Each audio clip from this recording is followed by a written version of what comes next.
Bună seara!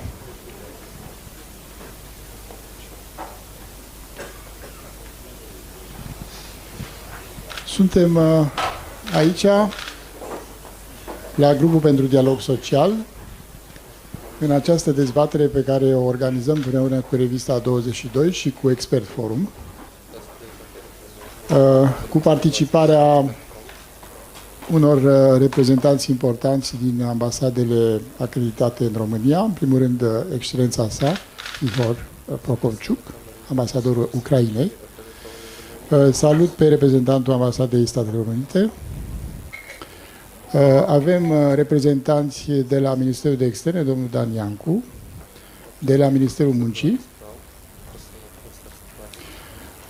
și avem asociații care au organizat și organizează viața refugiaților ucraineni în România. Nu credeam să ajungem să punctăm 2 ani de la agresiunea Rusiei asupra Ucrainei și dacă stăm să ne gândim bine, ar trebui să punctăm 10 ani de la data de 23 februarie 2014, când Rusia a invadat peninsula Crimea. Vedem zilele astea și suntem stupefiați, toată Europa e stupefiată, de felul în care a fost tratat și un disident important din Rusia, lui Vladimir Putin, care după ce a fost omorât, asistăm zilele astea după cum există o dispută și în jurul trupului, în jurul cadavrului lui. Avem impresia că ne întoarcem în tragedia greacă, în Antigona, când tiranul refuză ultimele onoruri date cadavrului disidentului său, Creon. Cunoaștem această legendă, acest mit fundamental al europenității. Tiranul care împinge tirania nu numai până la a-și omorî adversarul, dar și până la a-i batjocori trupul. Suntem aici ca să ne amintim de sutele de mii de ucraineni care au fost supuși unei teribile tragedii. Moartea, desterarea, delocalizarea, pierderea familiei, pierderea joburilor, a copiilor, despărțirea familiilor, deruta vieții în străinătate, într-o țară sau în țări ale căror limbi nu le cunosc sau le cunosc prea puțin, într-un peisaj pe care trebuie să și-l îmblânzească încet, încet. Din fericire, România este o țară de azil, e o țară de primire și a fost o țară de primire din primele zile ale agresiunii Rusiei în Ucraina. România și-a deschis granițele pentru emigrația ucraineană.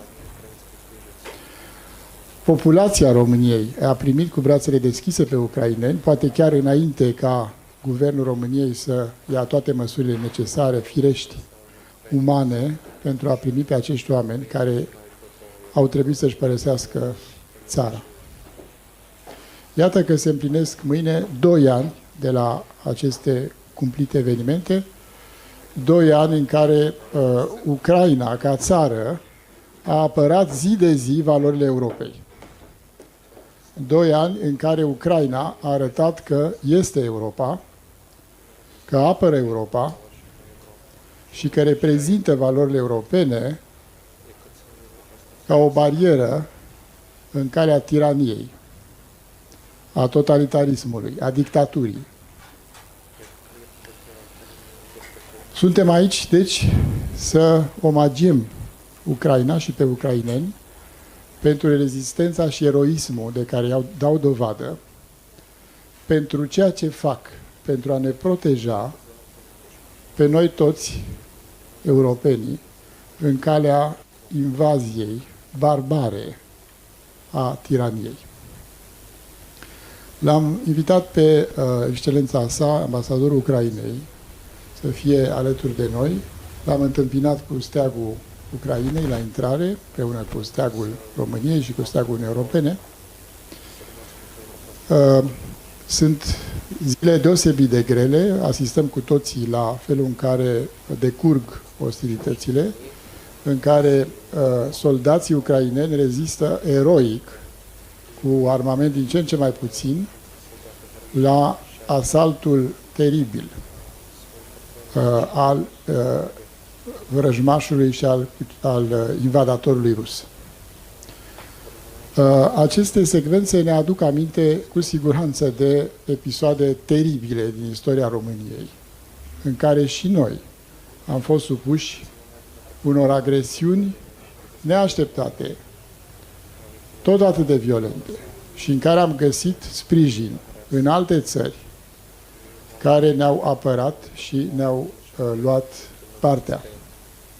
De acest lucru are nevoie și Ucraina astăzi.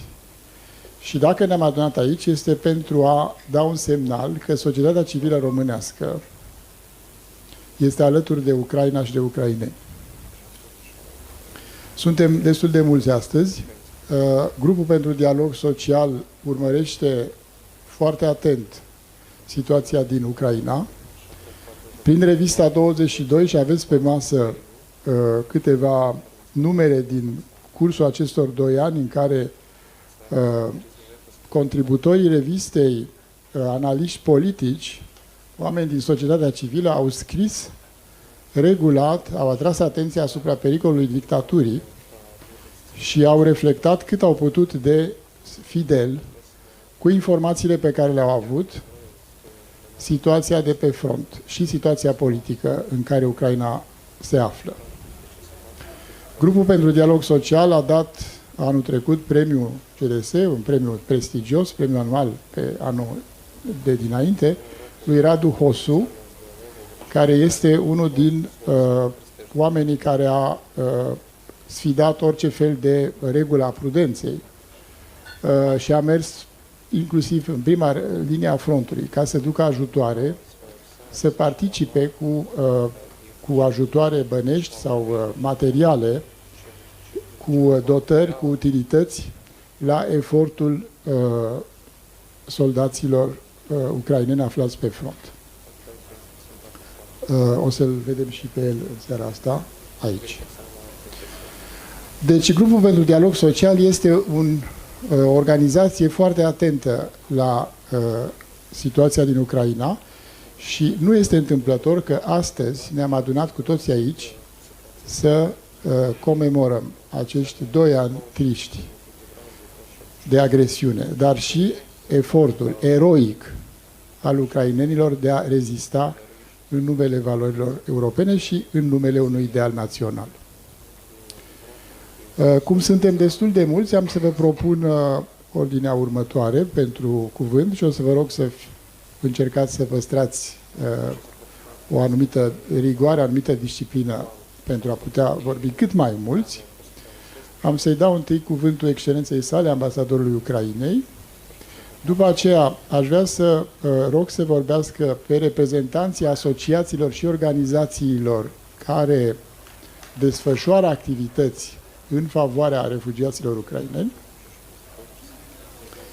După aceea, aș vrea să dau cuvântul reprezentanților guvernamentali care sprijină în felul lor aceste eforturi și cred că e și o ocazie astăzi ca în mijlocul nostru, al vostru, să afle mai mult despre dificultățile pe care refugiații ucraineni le întâmpină în continuare în încercarea lor de a duce o viață cât mai normală, cât mai firească pe acest pământ de azil, pământ de găzduire. Și după aceea aș vrea să îi rog pe analiști politici, membrii GDS, persoane care au urmărit de aproape conflictul, să spună fiecare părerea lor și să se alăture, să se poziționeze față de aceste mesaje. Vă reamintesc că Grupul pentru Dialog Social este o organizație critică care își propune să medieze între cetățeni și stat, între cetățeni și administrație, astfel încât să aducă la cunoștința opiniei publice și a administrației problemele reale din societate. Aceasta este menirea cu care a fost înființat și acest lucru continuă să-l facă până astăzi.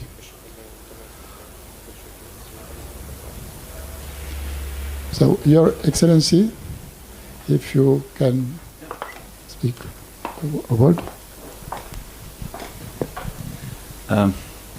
Bună seara. Good evening. I will speak in English, if that's okay. Yeah. First, I would like to thank for dedicating tonight's debate to this mark of 2 years since Russia's full-scale invasion into Ukraine. And I want to thank for the invitation to participate in this discussion and the suggestion that I noted from the invitation letter to deliver some messages from Ukraine and from the Ukrainian people. I very much appreciate this opportunity. As was rightly noted, although tomorrow will mark 2 years since the full-scale invasion, in fact, the Russian aggression against Ukraine started 10 years ago, also in the end of February. It was on the 26th of February 2014 when people in Crimea, across Ukraine, they woke up and either saw by their own eyes or saw the photographs of soldiers without insignia seizing the administrative buildings in Crimea, surrounding the military installations across Crimea and lining up the streets of the peninsula. At that time we heard very strong denials from Russian political leadership about belonging of those green men, and still we heard these denials until the sham referendum that was organized by the Russian occupation forces and later an attempted annexation of Crimea. The developments of 10 years ago were the first instance in Europe's history since the end of World War II when one European state attempted annexation of the territory of another state by military force. It did not happen in Europe since the end of World War II, and we had this first such instance. Why we emphasize this point? Because the reaction of the international community to the attempted annexation of Crimea was not adequate to the gravity of the violation of international law. And therefore it was seen by Putin, by Moscow, as a weakness of the world community in reacting to a land grab by force that was committed by the Moscow regime.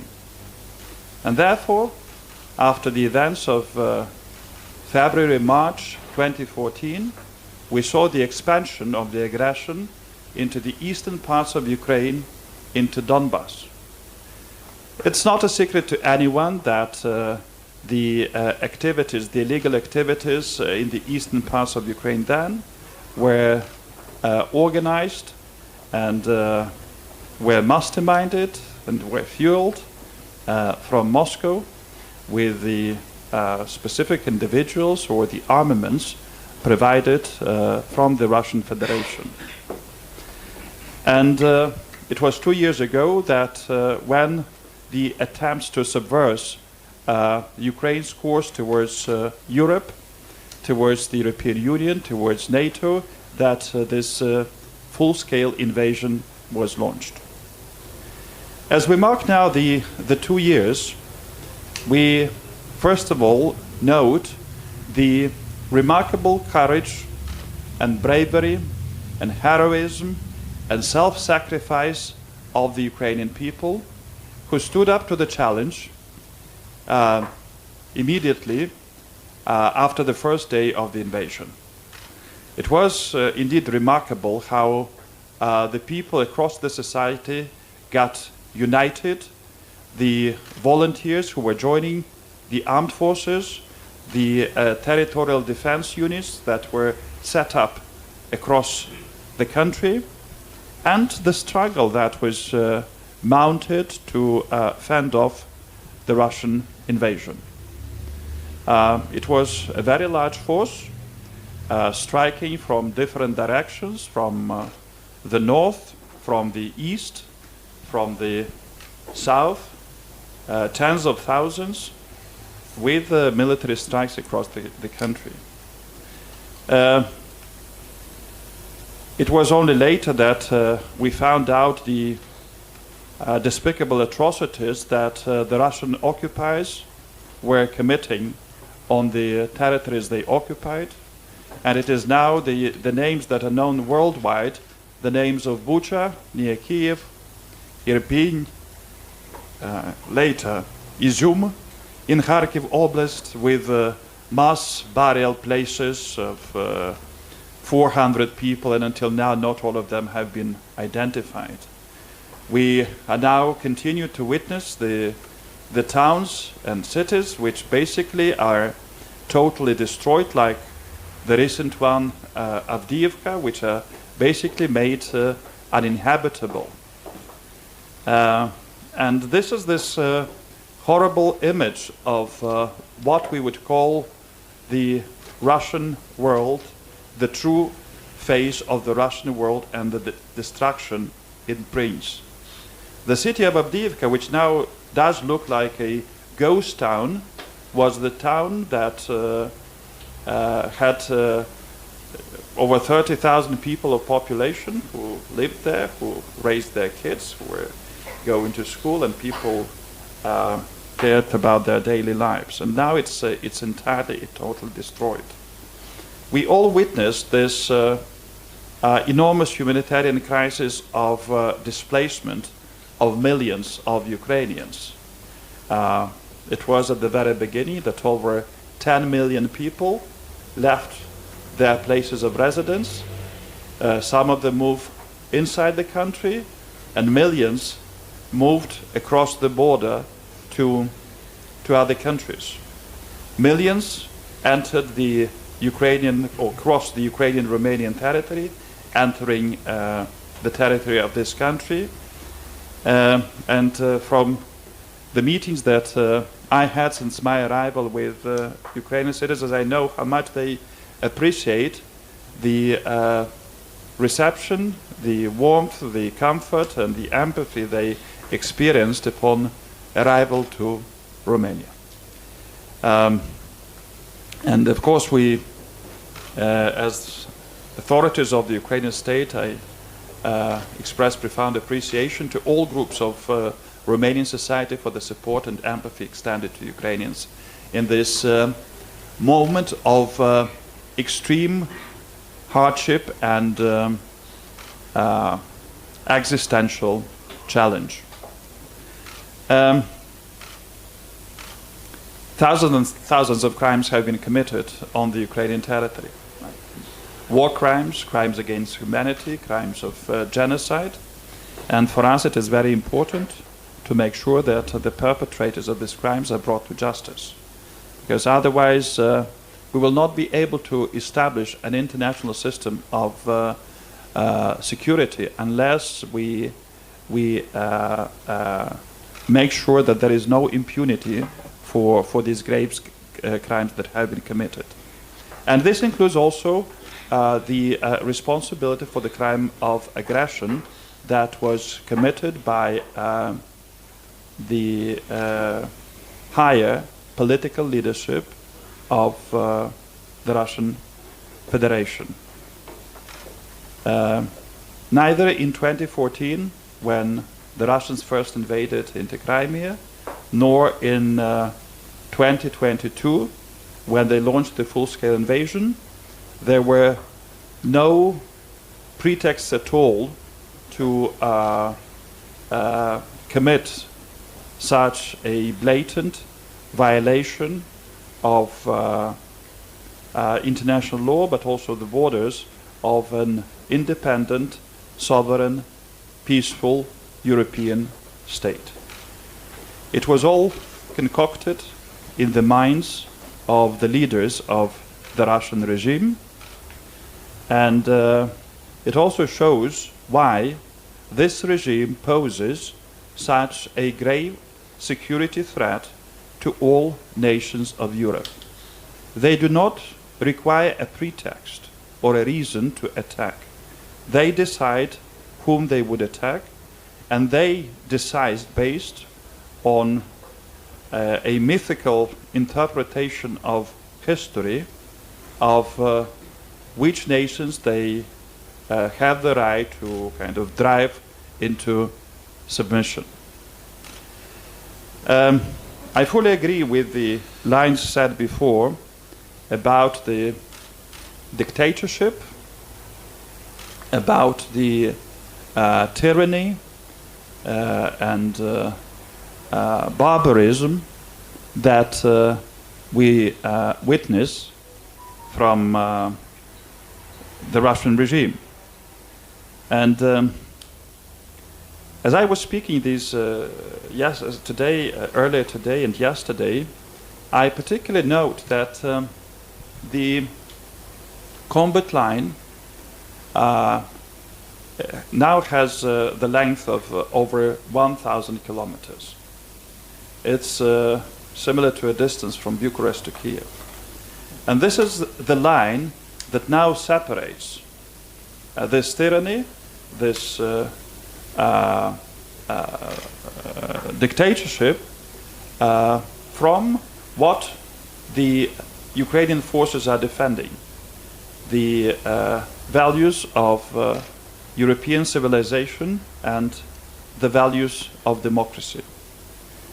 It is absolutely imperative that we maintain our unity as democracies, as European nations, in defending this line, but also in making sure that we can win this war, that we can push it back to the borders of Russia, to the borders of Ukraine, and together we, through our action, make sure that what we stand for is really reflected in the situation on the ground. We are going through a difficult phase. It's now 2 years. The challenges remain big. While we remember what has been happening over the past 2 years, it's also important to be aware that this brutal and fierce war continues every day. There are constantly everyday attacks taking place at the combat line, but also the attacks on Ukrainian cities and towns across the country. It was only last night that again a few cities were attacked, in particular Odessa, and there are again civilian victims. And therefore we need to maintain the unity, but also perseverance in terms of standing up to the aggression to attain our victory. This is in our view a decisive moment for the history on the European continent, just like there were other continents moments of historic significance in the past. So this is one of them, which will largely determine the evolution of events in Europe for this century. It is the dictatorship versus democracy, and it will decide how the situation will further develop. We have full confidence in the strength of democratic countries, in the strength of democratic processes, and in our ability to prevail over the aggressor state. Ukraine has shown in these past 2 years that although the adversary is formidable, it is a country that claimed that it had the second strongest army in the world. We have by now dispelled this myth. We have shown that Ukrainian forces can win. We have liberated nearly 50% of the territory of Ukraine that was initially occupied by the invasion force. We have destroyed or put out of service a large part of the Russian Black Sea Fleet. When the Russians started the war, they had 13 big landing ships in the Black Sea, including those that were brought in from the Baltic before the invasion. Today, they have 5 in service. Other 4 have been destroyed by Ukrainian forces, and 4 have been damaged and are now in repair. Ukrainian forces have destroyed the so-called flagship of the Russian Black Sea Fleet, a vessel called Moscow, in April of 2022, and it sank in the Black Sea. And these gains of Ukrainian forces again have showed the ability to win and also the skill that our people, our military have in terms of operating different kinds of equipment, military equipment that is procured to the forces. We continue to very much depend on it. The experience of this past year shows that the Russians have very big stocks of weapons and ammunition. We will not be able to have an advantage in numerical terms in relation to the pieces of artillery or ammunition. But where we can have an advantage, and it is the technological advantage, it is the advantage in terms of the high tech that is used to suppress the Russian forces. This is what we will continue to do. Currently, Ukraine's expectations relate in terms of priorities to the air defense forces. This is what we need: air defense systems, because that helps to save lives of civilians in cities across the country. We expect that very soon our forces will be using F-16 aircraft. That is again something that will help to deprive the Russians of their advantage in the air. We rely that there will be sufficient supplies of the ammunition. As for now, recently there was a shortage of such supplies.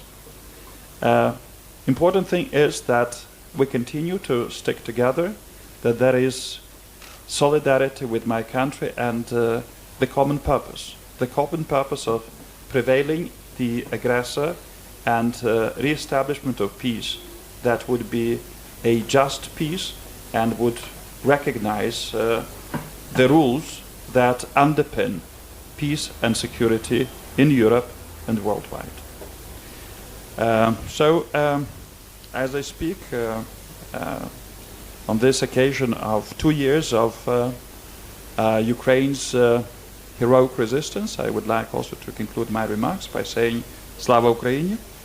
We will win, we will prevail, and thank you very much again for the support and this discussion that takes place now. Thank you so much. Thank you, Ambassador, for the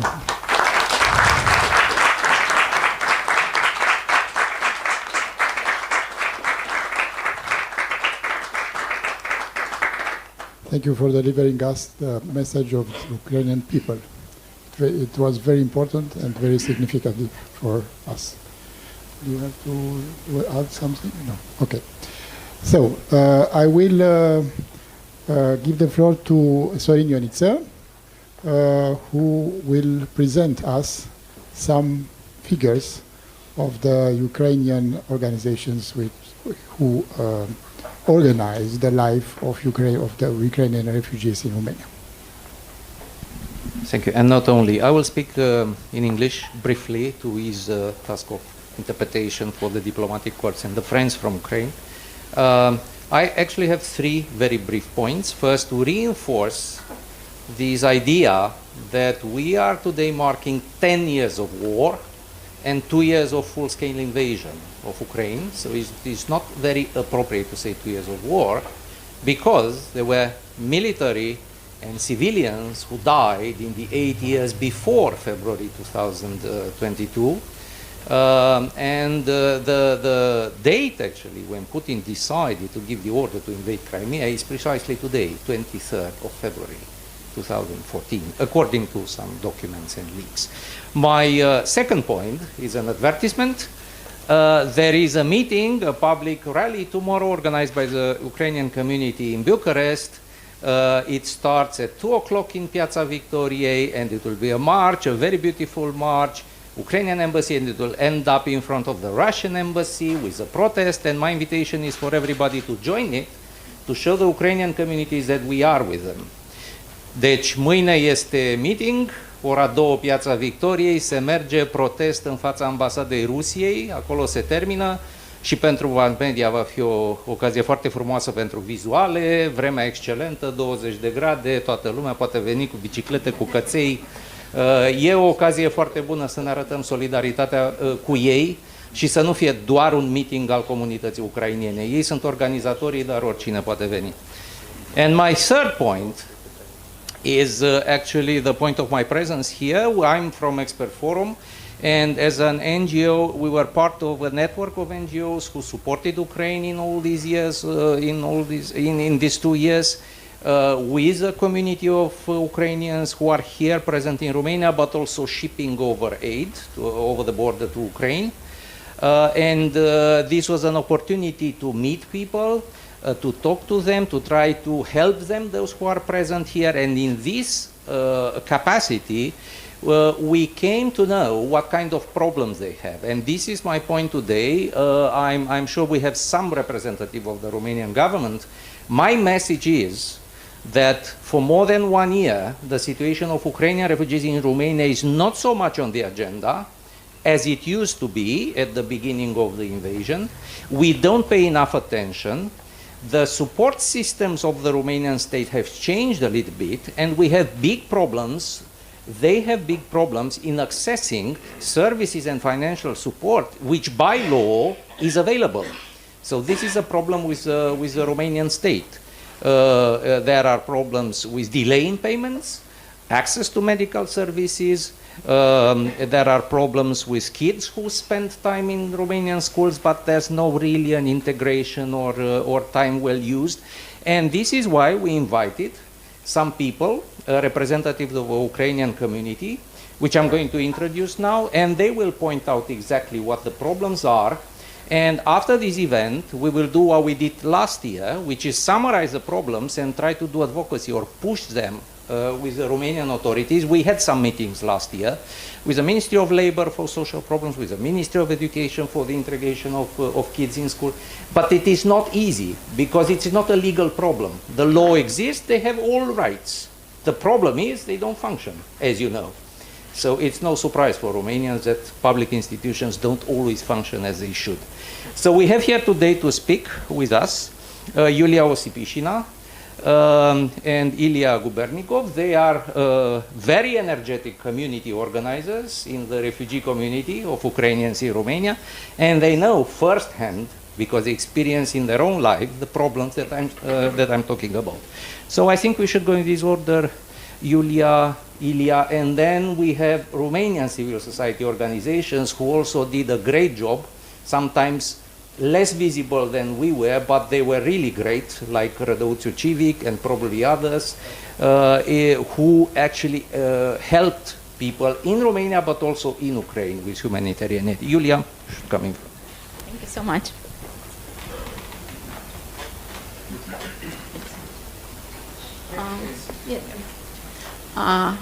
I came from Ukraine, from Nikolaev, at the beginning of war in March with my family. I had to do it because from the window of my house we saw lots of rockets and bombs. And it was terrible because nobody expected it. So we took only a few bags with us because we were 100% sure that we will go for a week, maximum 2, somewhere which is close to our border, just to stay and then to come back home. Unfortunately, as we see now, we are almost 2 years here and we don't know when we will be able to come back home. Ukrainians are very thankful for Romanian because now we can stay in peace. This is the most important. Our kids can play in playground without asking, should we go home when we see a plane? Is it dangerous or not? But unfortunately, as we are staying here for almost 2 years, we have some problems which I want to mention. The main problem is that there is no stability here. When we came at the beginning of war, the government made lots of promises. They say, you will stay here, we will give you lots of support, like a refugee, so you will stay here almost at home. But unfortunately, all these promises are very far from reality. So the main problem now is paying for rent, for living, because there is a program from government that if the adult is working and the child is visiting school or kindergarten, then the government will compensate this payment for rent apartment. But unfortunately, the last payment for me for this compensation was in June. Now it's February. So it's very hard, to plan your life in another country, and it's the most harder if you don't know what will be tomorrow. If you don't have any specific support and you don't know how you will pay for your apartment tomorrow, and you have a child and you need to take care about him, it's very, very hard. So from our side, we try to do the best. We try to integrate, we try to find a job if possible. I will tell about it later, because not always it's possible, and not always it's up to us that we don't want to have this job, yes? But even if we do, then we have no guarantees that we will have normal life and that these promises which were made long ago will be okay for now. So the another problem is when we got temporary protection, it was told that we will have almost the same rights as Romanians, except we will not be able to vote. So it means almost everything as for Romanians. But unfortunately, it's not like this. As for me, I have a child who is an autist, and we made official Romanian handicap here. So due to the law, my child should have 3 types of compensations from government. Unfortunately, now we have only one. It's the least one. It's 210 lei. Another compensation for 1,000 lei, they say it's not for you, because in your temporary protection you don't have your address. And unfortunately, it's impossible to put address in our temporary protection. We have another possibilities to prove our address here, like a contract, but it doesn't work. And another sum for 610 lei, they just ignore it. So rights are not exactly as it should be, yes? And also all Romanian kids, they have money for living from government. So every month they have this payment. We also applied for this money for my child. We got this money, but in 2 weeks we got a letter from the government that we need to give this money back to them because we don't have any rights for this payment. For me, it looks very strange. When we work, we pay the same taxes as Romanians.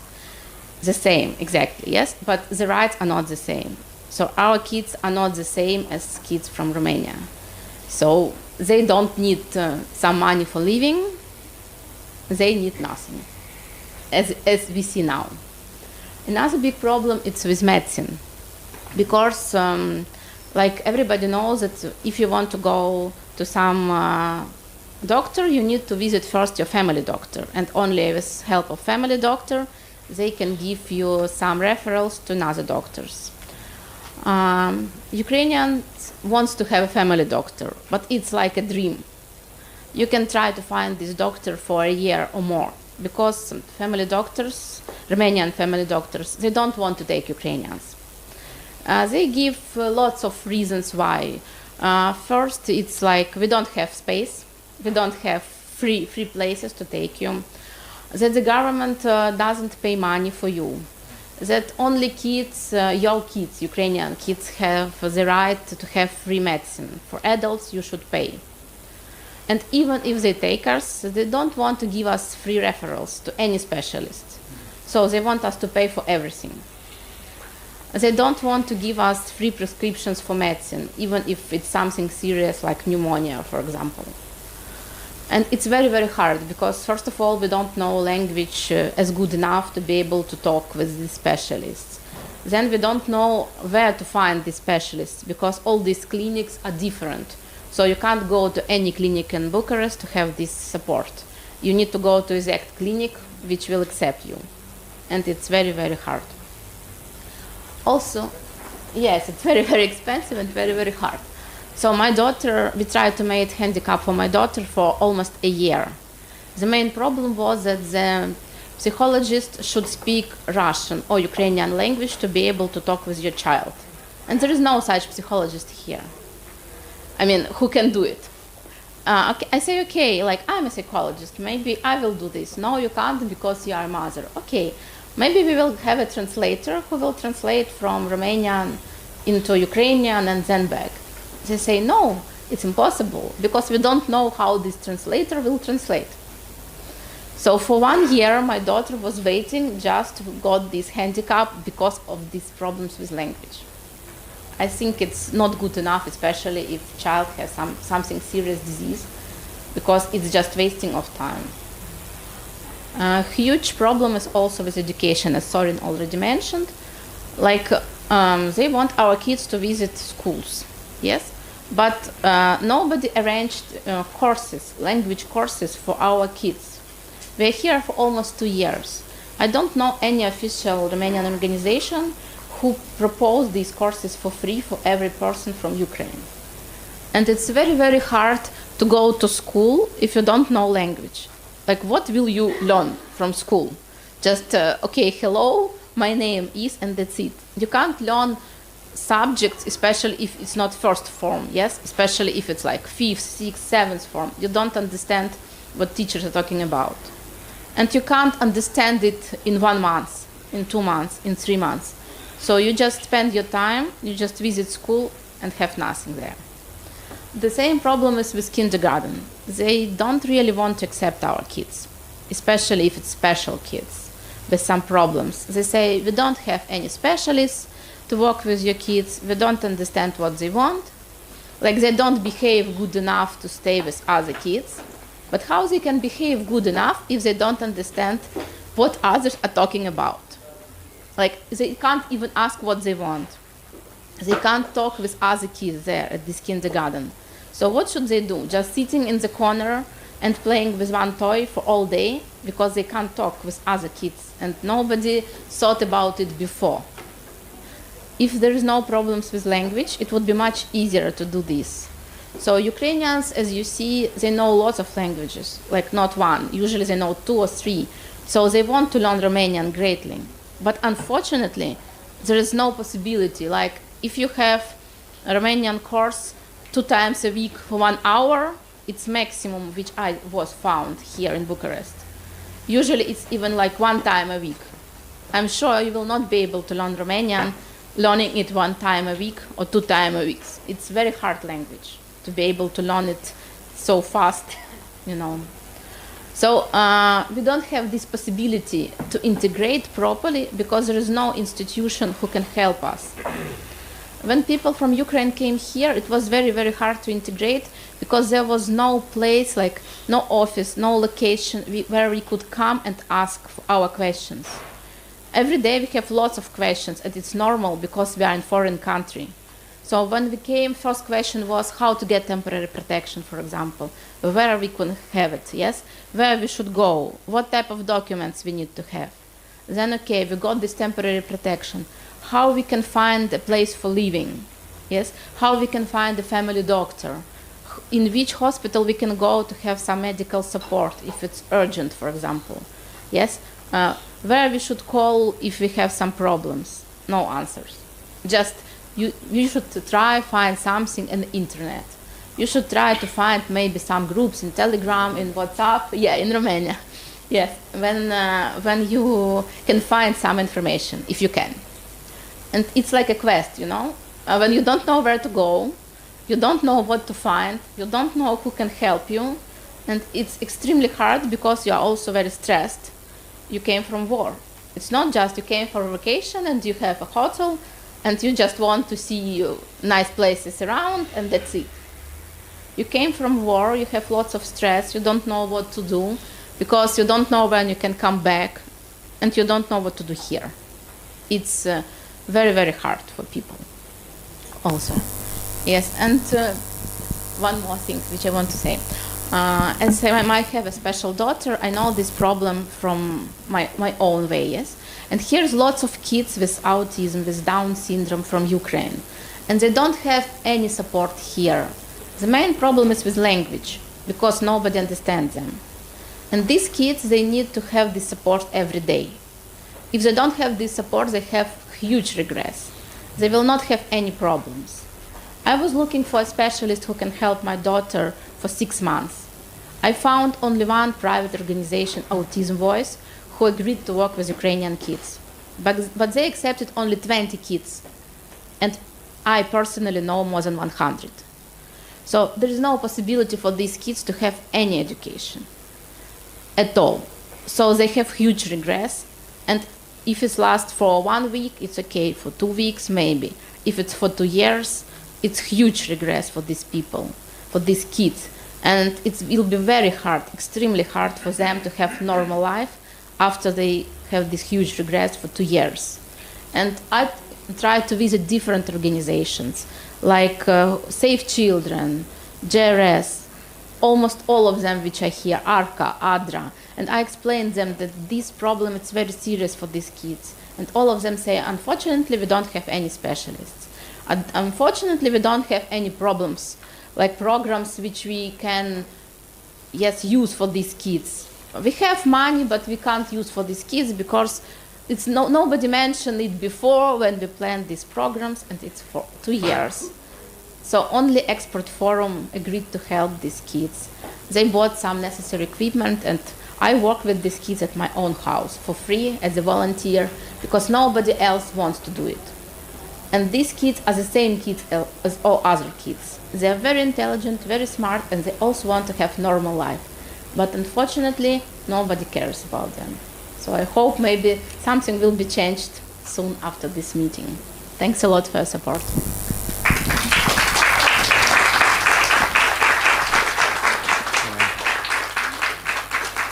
Iulia este ea însă și terapist și a făcut un mic grup de copii, în general de vârstă preșcolară, cu tulburări de spectru autist, și aici a mers o parte din ajutorul pe care l-am primit, pentru că e important să fie susținute grupurile astea de nișă, pentru care nu avem soluții pe sisteme publice. Asta este ideea.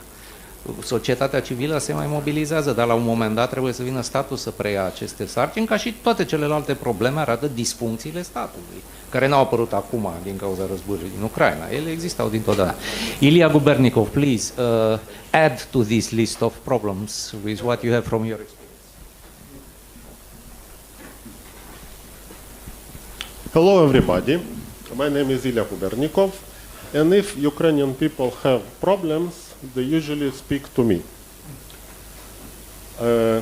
The problem that the speaker before me mentioned here is that we have a lot of things that exist in Romania, but they just don't work.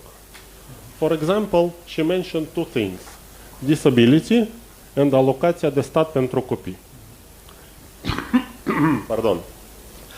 And alocația de stat pentru copii, if any government representatives here, says that all children, without discrimination, legally living in Romania should be able to receive it. And they actually started giving it out for a couple of months. And then they just wrote a circular that, you know, the temporary protection doesn't exactly mention whatever decision which we appealed by saying that when you answer, you must give the decision with the legal text. You cannot give your answer based on a circular of your boss just saying that I don't think they deserve it or they should have it. And do you know what they answer to the decision?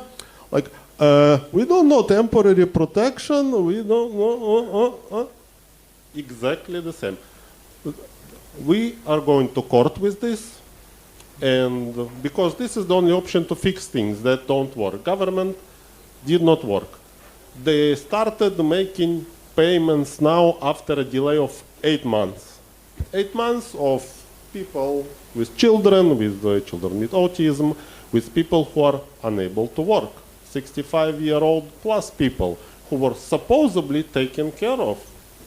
Like, yes, on paper it looks very nice, but for 8 months it did not work at all. And we were like this close. I was talking to the lawyers. Yes, I talked to lawyers, unfortunately too much, to sue in the government on this, because the government was 100% at fault. Even if the court case would be settled, yes, our solution is now suing everybody, I think. Salute. Hey. So look, there are a lot of things in Romania that exist, but they just don't work. A lot. The two things that are now suffering the most is the social sphere and the justice system. Ukrainians having tremendous hard time navigating the justice system because I can see it in the last months, about 300 families turned to me with the problem that they were cheated out of money by somebody else, yes, by people in the country, and they needed help because when they come to police, they're like, well, bring your own translator, please. Though there is Article 81G of Penal Code that says that a victim must be provided a translator. Like, it is nonsensical to any lawyer in this country that the police would say, bring your own translator with you. So those are for me, what I see. Now, two most difficult spheres, the social sphere and the justice system. And people having hard time living when they don't feel protected by the justice system and they don't feel that they're supported by the social system. And the government circular that we talked about, it rolled back a lot of assistance that were already existed. Because everybody closed everything. Because, well, maybe temporary protection really doesn't do it. So again, until we go to court with this, it will be closed. I don't want to make like a long conversation about it, but the two systems, I tell you again, is justice system, navigation, because a lot of people consider Ukrainian people unable to navigate the procedures in the justice system and the language barrier, which I try to help them to navigate by creating templates that they can fill out without big knowledge and giving them exactly process how to apply. Like if you want to file a complaint, how do you do it? And the police would not say no. You can just mail it with a confirmation of receipt. Then you have a timestamp, they must register it anyways. If anybody wants from the civil society to help with budget for lawsuits, hit me up. Thank you. Yes, really. Because people were starved out of any money and assistance, how they can protect themselves, even in court, when they basically don't have any means to feed themselves. How do they gonna protect themselves? Okay, I think this is my time. Thank you.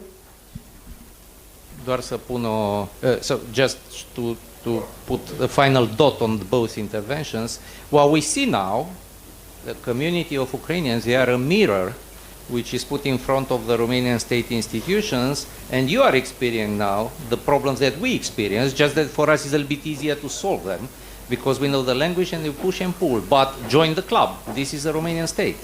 So probably together with you, because you are so energetic, especially you, Ilya, maybe we can solve the problem together, you know, through advocacy, through pressing the institutions. This is what we need to do. The problems did not appear now with you. This is what we were fighting, we have been fighting for 30 years to reform. So, no, this is Eastern Europe. So, but it's very tragic what is happening, and it would be good to have had a functional state in which you could come. But sadly, you know, surprise, surprise, this is not Denmark. So we need to fix it together. That's a message. Yeah? Yeah, we do, because we are Romanians. So probably you see the bright parts as well coming from.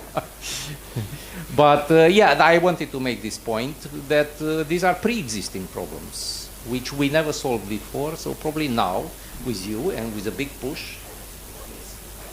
Thank you. Thank you very much.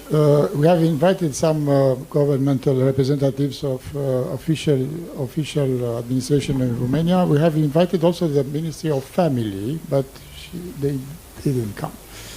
So, let us. Haideți să ascultăm acum câte ceva și din experiența organizațiilor românești care au acționat încă de la început pentru integrarea refugiaților ucraineni. Din informațiile mele, Sorin, mă contrazici dacă mă înșel, în momentul de față, din milioanele de ucraineni care au traversat frontiera, s-au stabilit sau sunt acum și lucrează și trăiesc pe teritoriul României 80.000 de ucraineni. Deci e vorba totuși de o cifră importantă. Andreea Vrânceanu e aici? Da, Andreea? Ne poți spune câte ceva despre experiența organizației Katia? Da, e mai bine, fiindcă avem și filmare, da?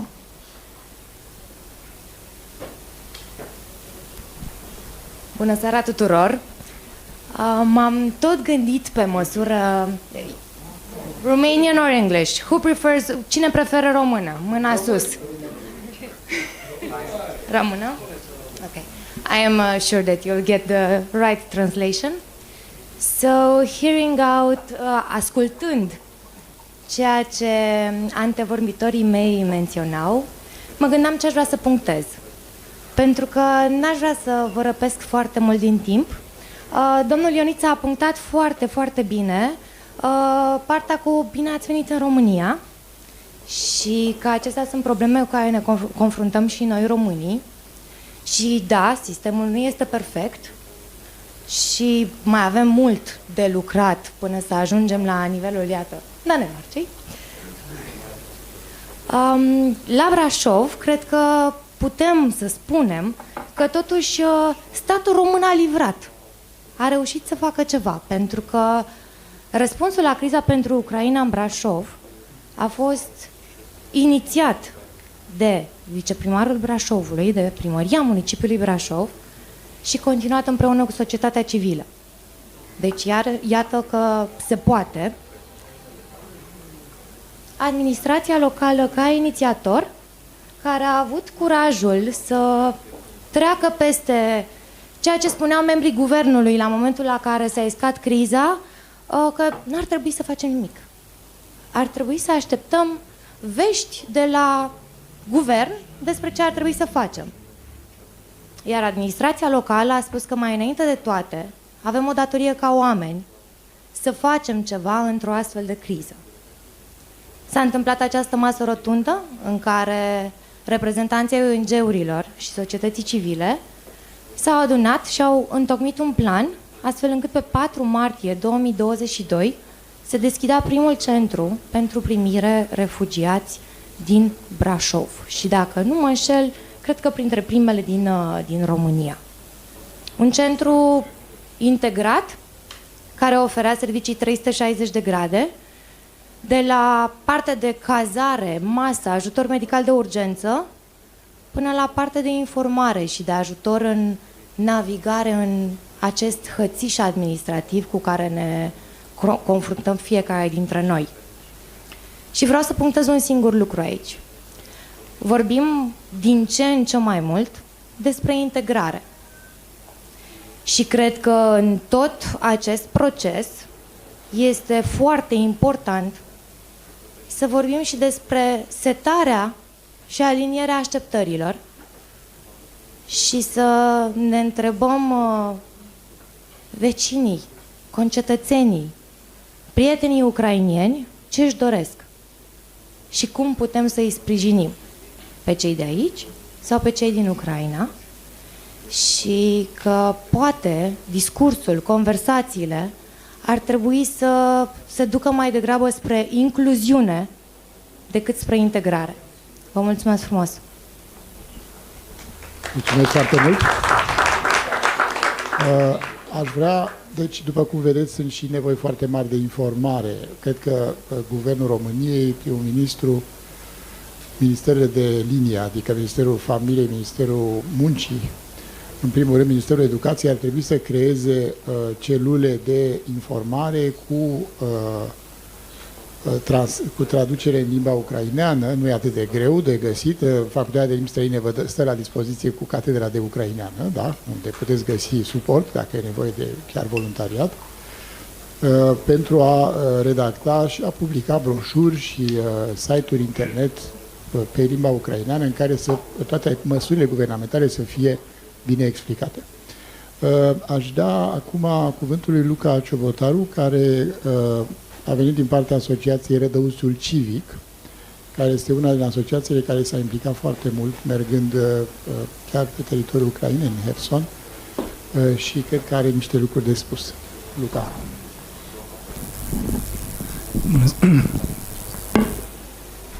Bună ziua tuturor! Mulțumesc pentru invitație. În primul rând, sunt onorat să fiu aici, chiar dacă contextul care ne-a dus împreună nu este unul fericit. Asociația Rădăuțul Civic pe care o conduc e situată la 20 de kilometri de Vama Siret și a fost printre primele organizații care au ajuns în Vama Siret când a început războiul, în luna februarie. A urmat un an de zile de sprijin de urgență, cu inclusiv voluntari, peste 100 de voluntari, ture de 24 de ore. Erau cetățeni care lăsau, practic, făceau câte o noapte albă ca să ofere un astfel de sprijin. Inclusiv un hub umanitar cu 250 de transporturi în Ucraina, din Ivano-Frankivsk până spre Bahmut, Harkov sau chiar Sumi și alte, sau Sloviansk, în regiuni mai îndepărtate, unde am colaborat intens și cu organizația Expert Forum și multe alte organizații din România. Ultimul an s-a concentrat mult pe eforturile de integrare și de asigurarea acestei incluziuni de care e atât de mare nevoie, încercând să oferim, practic, complementar sau, practic, înlocuind efortul statului, cursuri de limbă română și engleză, care au fost foarte căutate și care sunt și astăzi în continuare în funcțiune. Există grupe de cetățeni ucraineni care vin zilnic la centrul comunitar din municipiul Rădăuți, mediere comunitară, discuții cu directori de școli care spuneau că nu au locuri să înscrie elevii la școală, deși cetățenii erau în circumscripția școlii lor, inclusiv discuții, de exemplu, însoțirea cetățenilor la bancă ca translatori cu facilitatori comunitari pentru deschiderea unui cont bancar sau lucruri foarte simple despre găsirea unui medic de familie. Și cred că, pentru că s-a discutat despre acest efort de integrare, e esențial ca acest efort să fie dus la nivel de politici publice în perioada următoare, să existe poate puncte unice de contact la nivelul fiecărui județ. Au existat niște încercări, poate chiar unele reușite din partea agențiilor ONU, de a crea grupuri de coordonare la nivel județean între instituții ale statului și societate civilă. Existau, de exemplu, direcții de asistență socială la nivelul UAT-urilor, la nivelul primărilor, care aveau practici diferite și cereau documente diferite, deși serviciul era același pentru cetățenii respectivi. Și am întâlnit inclusiv cazuri în care, din păcate, pentru că acele plăți pentru noul program 50-20 nu au fost făcute la timp, cetățenii au renunțat să depună dosarele, deși erau eligibili. Deci, practic, a fost o resursă care a fost irosită sau poate n-a fost accesată la timp. Îmi doresc mult ca acest efort și tot efortul societății civile din România să continue. Cred că toți cei care am avut o formă de sprijin mai mică sau mai mare pentru cetățenii ucraineni, să continuăm să spunem aceste povești mai departe. Am observat poate și o schimbare de atitudine în societatea românească cu privire la, iată, criza umanitară și cred că e foarte important să spunem aceste povești mai departe, să explicăm oamenilor care au citit despre criza umanitară doar din presă sau din social media, să spunem poveștile celor cu care lucrăm pentru ca concetățenii noștri să înțeleagă cu adevărat ce înseamnă să treci printr-un război. Noi am întâmpinat în Vamaserie de la mașini cu caroseria găurită de gloanțe până la autocare cu copii din orfelinate care trebuiau relocate și DGSPC-urile nu erau pregătite să le preia. Așa că nu pot decât să sper că vom păstra această solidaritate și mai mult de atât, poate prin canale de la nivel național, să colectăm aceste semnale de la firul ierbii, de la beneficiarii direct sau de la cei care lucrează direct cu cetățenii ucraineni, pentru ca ele să poată fi rezolvate prin niște măsuri de politică publică. Vă mulțumesc și slava Ucrainei! Mulțumesc, Luca. Nu știu, Malva este aici, Asociația Malva? Nu știu. Bun, am să-i dau cuvântul acum lui Radu Hosu, despre care v-am vorbit în introducerea mea, care poate că ne va spune câte ceva despre ce a însemnat pentru el și pentru oamenii din jurul lui solidaritatea cu Ucraina și cu oamenii care luptă în Ucraina. Thank you. Glad to be here. I'm honored. I will speak in English because there are more people that understand English than Romanian here. First of all, I would like to say that in contrast to what Sorin is saying about our centralized powers, central administration, back in Brașov, what Andreea did with Katia and our local government did was quite different. What she didn't say is that now in Katia we have integration points. I know this because I've been there, volunteer for a few weeks during the night shift. So we have a point of integration. We have services for kids to learn Romanian. And this started way before anybody else in Romania tried to do this in a organized way with the help of any form of authority, be it local or central. What I want to say by stating this contrast is that where there's a will, there's a way. So if there is a political will, you can do it. The problem in Romania is, most of the time, is not that we don't have the framework to do it, but we don't have the political will. And why? Because, let's be frank, Ukrainians don't bring votes. If they would, trust me, you will have all the you will have a highway through the judicial system. Everything would be fixed if you would bring votes. So basically, it takes guts for the political people in the government or in the local governments to do something for the Ukrainian refugees. And you know, guts is quite rare anywhere, not only in Romania, but anywhere in the world. Regarding solidarity, so the idea is, just to close up, if we push our government, our political parties, our politicians, and we say that for us, in order to vote for them, the Ukrainian agenda, the Ukrainian problem, not the problem, support, the Ukrainian support, it is a very important piece of our political agenda, then we might make them, okay, so you will go to vote, you are interested in Ukrainian support, I will have to give you something, because we are in an election year, right? So I will have to give you something in order to get your vote. So what do you want with the Ukrainian support? Judicial system help. Okay. If I will get to be a deputy, I will do that. Or if I will be a senator, I will do that. But that's important because then we put it on the public agenda. From public agenda, we can transform it into public policy. But that's up to everybody, all of us from this room, not only social society or Ukrainian embassy or Romanian or Ukrainian diplomats. Everybody around here has to use its voice. Regarding solidarity and my experience, I started my support for Ukraine in 26th of February 2022, so almost 2 years ago, writing night summaries, meaning what's happening on the front lines. I was writing them every night because on the day I was working as a political consultant. In the night I was writing this. They became viral, and after that, in the summer, your Romanian-Ukrainian soldier from who was fighting in Donbass contacted me. No, he didn't die. Not that one. Misha contacted me and said he needed help to get humanitarian aid to the people liberated in the countryside in Donbass.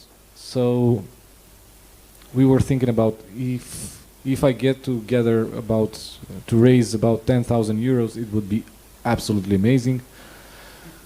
I just made a partial total last week. I raised about 750,000 euros already and sent them to Ukraine. I've been to Ukraine lots of times. I spent a few months on the front lines in Kharkiv region, in Kherson region. I've been to Bakhmut 3 times. Basically, at almost any city that you know and you heard about in Ukraine, except of Avdiivka, because I was in Romania. I've been there. Bakhmut, Sloviansk, Kramatorsk, Kharkiv, Kherson, Odessa, Nikolaev, I don't know, Kryvyi Rog, Dnipro, Pavlograd, Petrograd, all around, giving as much as I could from Romanians. So 750,000 euros from approximately 15,000 Romanians on my Facebook page. That's quite a lot, because I have a pool of 72,000 followers. So from 72,000 followers, about 15,000 of them donated to me at least once.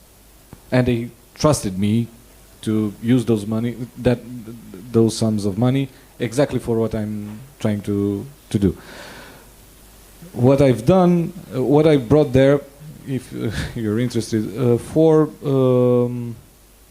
military trucks, 5 ambulances, 1 fire truck that I brought to Bakhmut. I was a neighbor with Prigozhin for a few hours.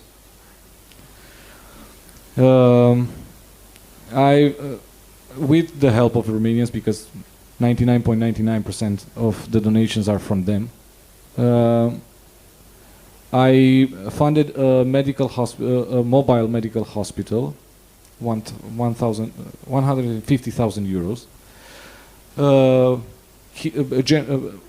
Gasoline generators for the winter in 2022-2023 winter, because if you remember, Ukraine was heavily shelled and the electrical system was, the power grid was down many times, so they needed generators. I brought 30 generators over there. The idea is that Romanians do help, and they are really interested. It is very, very important how you speak with them, and how do you translate the problems that there are in Ukraine in a way that they can understand and they can relate. A lot of times we speak down on Romanians because of course we have a lot of we have extremism on the rise because it's funded by Russia, because they want to destabilize Romania. We get that, but the problem is like this: Our government didn't have any campaign, public communication campaign to understand, for the masses to understand, the people to understand what's happening in Ukraine. If you remember, at the end of the full-scale invasion, we had two guys from Botoșani or from Iași that they went with the car to Kiev to understand. They didn't believe it's from Iași? Okay. So they didn't believe that there is a war, I think 2 months after the war started. I don't think there is a war. Why? Because if there isn't a campaign, an official campaign by the government authorities to say, look, it is a war, it's like this, we need to help. Why? Because of this, because of this. How can you help? Like this, like this, like this. There was no such thing. There were only, we the government, we are helping. We are paying money to help Ukrainians. No, you are not. I hope somebody from the government is here. Yeah? Okay, thank you. Please listen to me. You didn't. Those money were from the European Union. You never said that publicly. You only said, we are helping Ukrainians. No, European Union helped Ukrainians. And I know that you can use that, but we are a contributor to European Union. Yes, but we, the Romanians, are net beneficiaries. So, mai ușor cu pianul pescării, în română se zice. Așa. No, I'm not going to censor myself, because this is something that it's for real about life and death situations. There are people that are dying in Romania because of lack of support, and by no fault of their own, and in Ukraine the same. But I'm not saying about in Ukraine, because in Ukraine I know that the Romanian government is helping as much as they can. Again, there is no public communication. I don't know why. But in Romania, there are lots of problems. Delays in payments, as you said before. It is not acceptable, from my perspective, 8 months delay in payments for people that don't understand the language, that they fled a country from war, so they fled from bombs, to come here and do what? They have dignity. So with this delay, we hit in their dignity, because they have to go to. No, they understand English. They understand. The government understands English. I hope so. If they don't, then. So we the government hit the dignity of Ukrainians if we delay for 8 months, because they have to go and say, please, to go on the street or somewhere and say, please help me with money. Now imagine how that person feels after they fled a war, coming into a European Union country, a developed economy, wow, and they have to go and beg for money. Because 8 months, they don't get the money they're supposed to. So, I wouldn't blame the Romanian population. We are in a democracy, we have the right to believe in whatever we believe. It is those who are in power, in charge, and maybe civil society duty to inform the people. And after that, if they still believe stupid things coming from Russian propaganda, well, we'll try to isolate them if we can. I myself, I'm not speaking with any pro-Russian anymore. I'm just blocking them on Facebook. And if it's face-to-face, man, you believe Putin? Yep, F off. F off. We don't have anything in common. Let's not talk. So yeah, let's act together. I mean, I hope this is not we didn't gather around here just to talk, but to do something.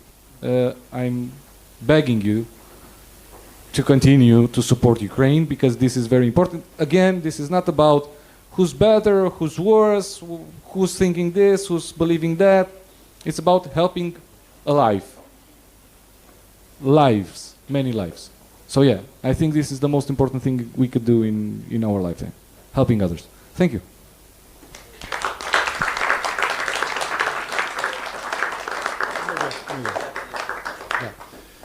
Radu este nu numai un luptător pentru Ucraina și pentru un intermediar extraordinar, dar este și o sursă extraordinară de știri. Eu urmăresc pagina lui de Facebook, în care face informări săptămânale, se numește Jurnalul de Noapte, uneori mai des când e nevoie, informări care iau în considerare surse mult mai vaste, mai importante, mai directe decât informările pe care le avem prin canalele oficiale. Știm cu toții că România este foarte prudentă atât în mesajele publice cât și în buletinele de știri. Oficialii români sunt extrem, asta a fost o constatare, oficialii români sunt extrem de rezervați în a face comentarii. Uneori chiar vorbesc o limbă de lemn, foarte des. La Radu găsiți o informare corectă care vine din surse sigure și mai găsiți ceva, găsiți un optimism extraordinar de care sunt convins că foarte multă lume are nevoie. Sorin? Just to add 2 more words, because Radu said that we have this problem that you guys don't vote, and this is why they don't listen to you. However, as you probably know, we have a member of the parliament in the lower chamber who represents the Ukrainian community in Romania, the historical, and his name is Miroslav Petrețchi. I don't know if you know him. I don't. When you spoke, it came to me that I got an invitation from him. Next week on the 27th, he organizes an event in the parliament, 7 days of war. He says he will invite the Ukrainian community. So I suggest we structure your problems and you go there with it, we put you on the list, I will pass you the invitation. So let's use this guy to press from inside the institutions your case and your problems, not just us from the outside. Because I mean, this is why we pay him, and the salaries are quite good in the Romanian parliament, so let's put the guys to do some useful work. So that would be my proposal. We'll discuss about this invitation. So it's 27th, 12 o'clock in the parliament, so why not? I mean, let's transform this it's not a celebration because it's war, but let's do something useful as well with this time. Yeah. Thank you, Sorin. Thank you. It's very useful. So, haideți să deschidem puțin discuția pentru comentarii, persoane care ar vrea să spună lucruri, întrebări. Da, ministerele sunt aici, câteva ministere. Noi am invitat reprezentanța ai primului ministru, ai ministrului de externe, avem pe domnul Dan Coman, ai Ministerului Muncii, nu? Avem aici. S-au ridicat câteva probleme practice, sigur, de informare, o celulă de criză, contacte la administrația locală, asistență socială, educație, chestiunea DGASPC-urilor și a ajutoarelor pentru copii, medicina de familie. Sunt o serie întreagă de probleme care au fost totuși ridicate. Poate că aveți unele răspunsuri, da? De la Ministerul Muncii. Sigur, veniți lângă mine.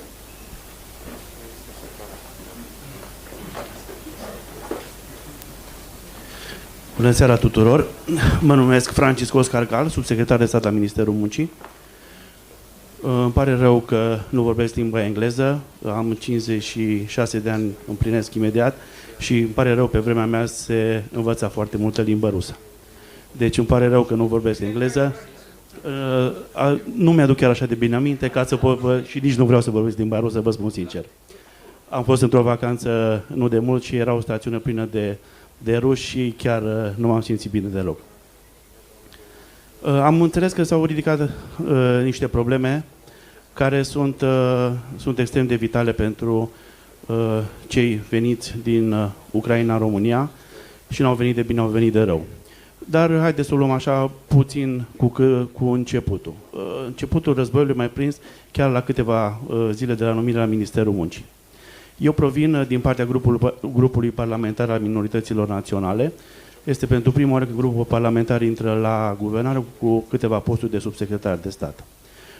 S-a pomenit și numele domnului Miroslav Petreții, pe care îl cunosc personal, face parte din grupul minorităților naționale și vă asigur că, alături de foarte multe organizații ale minorităților naționale, la primele zile de la începerea războiului, de la invadarea nebleznică a Rusiei, au participat foarte activ, mai ales în zonele de frontieră. Am participat și eu acolo câteva zile, recunosc, nu m-am implicat direct pentru că din natura poziției mele nu am putut, nu că nu am vrut, dar tot sprijinul meu a fost acordat tuturor organizațiilor. De-a lungul timpului am participat la multe activități de ajutor. Am fost și în Ucraina de 2 ori, am fost personal cu medicamente. Nu mă laud, nu e vorba o laudă, e doar o constatare, pentru că minoritatea pe care o reprezint este vorba de minoritatea ruteană, pentru că în Ucraina sunt foarte mulți ruteni și rutenii din Ucraina merită să fie ajutați ca și toți ceilalți cetățeni. Revenind la partea cu Ministerul Muncii, nu pot să vă asigur decât că am înțeles cu durere ceea ce se întâmplă. Una e să vezi la televizor durerea și alta o să o înțelegi aici, povestită de dumneavoastră. O să las datele de contact pentru a face posibilă câteva întâlniri și vă spunesc că Ministerul Muncii n-ar fi singur în această ecuație.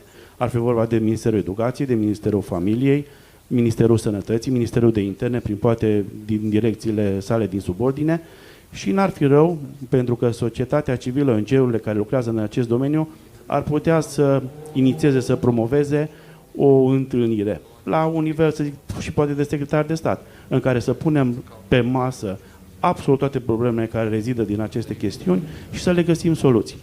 Sunt grele, recunosc, nu sunt ușor de rezolvat, pentru că toate problemele ridicate aici se cuantifică. Vrând, nevrând, cu durere mare, nu putem să spunem decât durerea se cuantifică. Și aici sunt vorba de sume și nu sunt vorba de sume mici, sunt vorba de sume mari.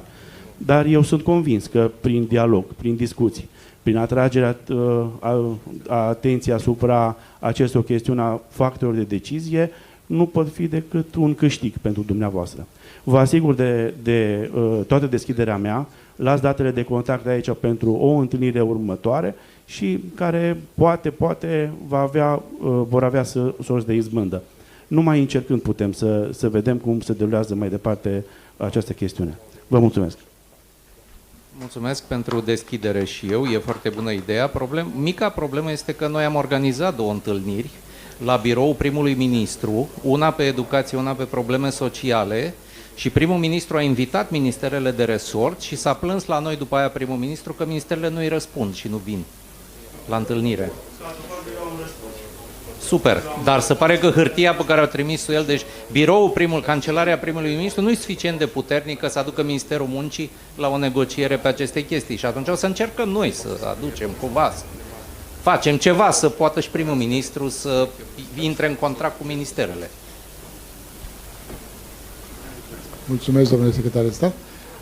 De la Ministerul de Externe, domnul Coman, poate vreți să ne dați un mesaj? Bună seara, numele meu este Dan Iancu și vreau să... în primul rând vreau să transmit salutul doamnei ministru Lumința Odobescu, care a primit invitația, dar nu a putut să o onoreze pentru că este într-o vizită externă. I will continue in English to say that personally I am disheartened by the problems that I witness and I listen to this evening. But professionally, I'm afraid that I cannot bring a meaningful contribution to the discussion this evening. And I was wondering whether my intervention would... Sorry. Could I interrupt? Yeah. Who are you with? What organization? MFA, Foreign Affairs. Okay.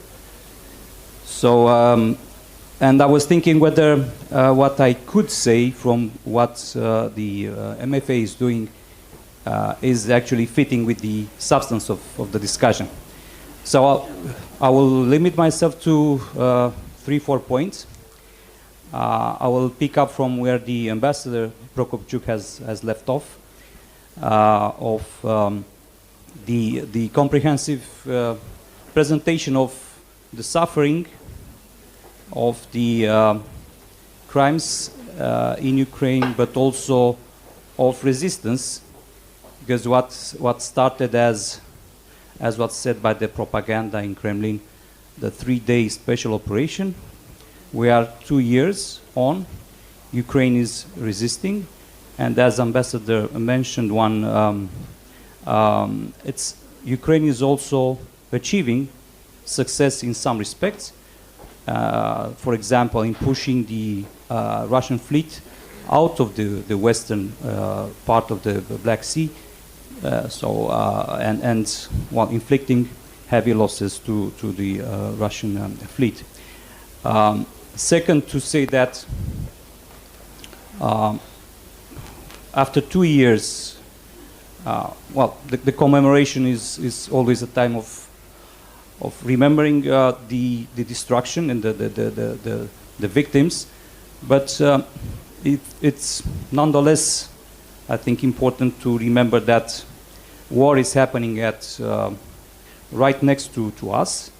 It might be difficult to believe this while we are all living normal lives here in Bucharest. And I was thinking this on the way here at the beginning of this beautiful spring in Bucharest, that it's important to keep the war in Ukraine, the Russian aggression high on our agenda, and also the problems of that we have also listened this evening of refugees in Romania, which is one important chapter of this crisis. Second or third, to recall that beyond this security crisis and the threat that Russia represents to us, Ukraine has achieved also a lot in other respects. For example, is now on a clear path to EU membership, and we hope to a irreversible path to NATO membership. That Ukraine has managed to implement deep and comprehensive reforms, which were recognized as such by the European Union. And going along with this and moving to the political relations between Romania and Ukraine, I would say that last year was probably the richest that we ever had since Ukraine's independence. And I will point only to a couple of things, and I'm sure that Ambassador could also witness and bring also testimony in this respect. First, I will not start with that, but is probably the most important, but I will start with what is in my job description. Politically, I think we are working now on establishing a strategic partnership. Well, this might be words, but it's in our line of work. This is the highest you can get. Can you give some details about this strategic partnership? It's about structuring what we plan to do, not only now but also in future, on all lines of work, from supporting the multilateral formats to agriculture. So it's a lot, and we are working together to put this on and to structure this in a bilateral document. Second, that last year we had a lot of firsts, and we had the first ever joint meeting of our governments. Romania has this practice with a number of countries, but I know that Ukraine had only one this exercise before with Poland, so it is also important. And then we had our, something that the MFA did. We had our first training course for Ukrainian public servants in the central administration, a course on European affairs. And Romania was the first EU member states which did that on the territory of Ukraine. So this was in September last year. But I think what is most important, and the discussion until now this evening proved that, is that the most lasting gain that we saw so far is the solidarity and the bonds that were created by this tragedy between Romanians and Ukrainians. I think we can all, if we look back 10 years ago, I don't think that many Romanians could have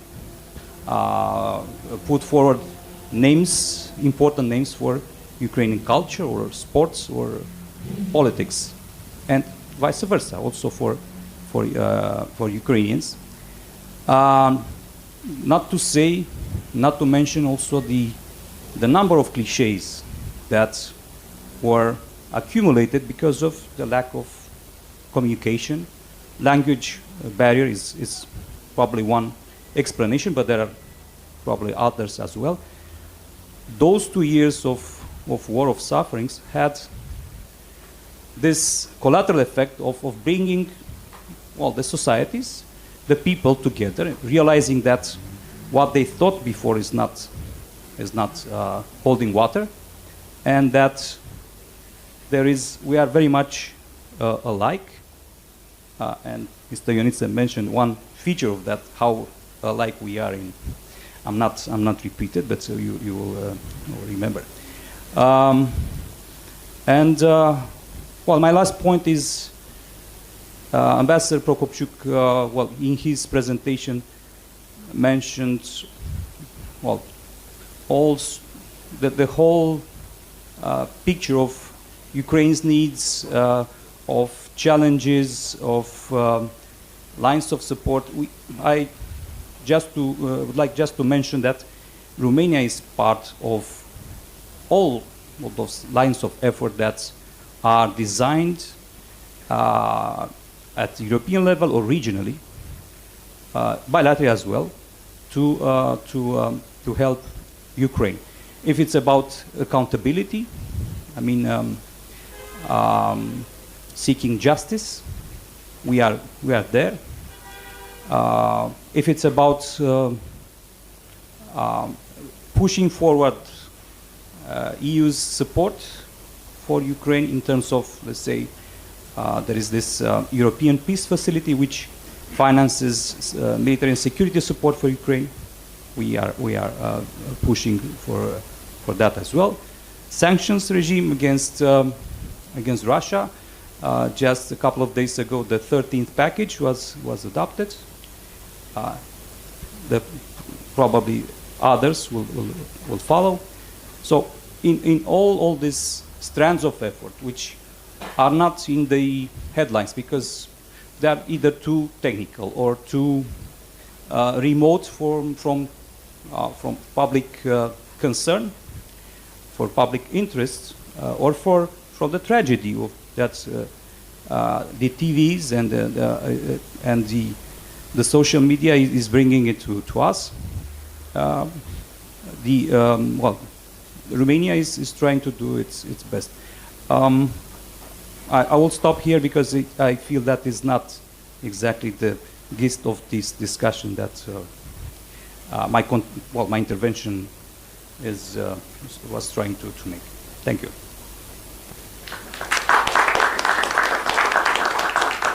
Mulțumesc mult.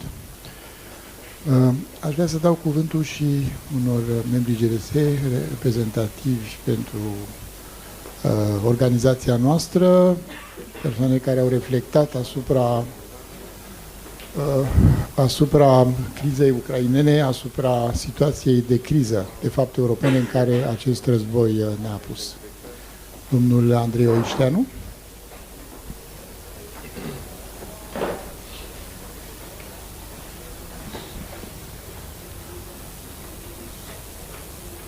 Bună seara!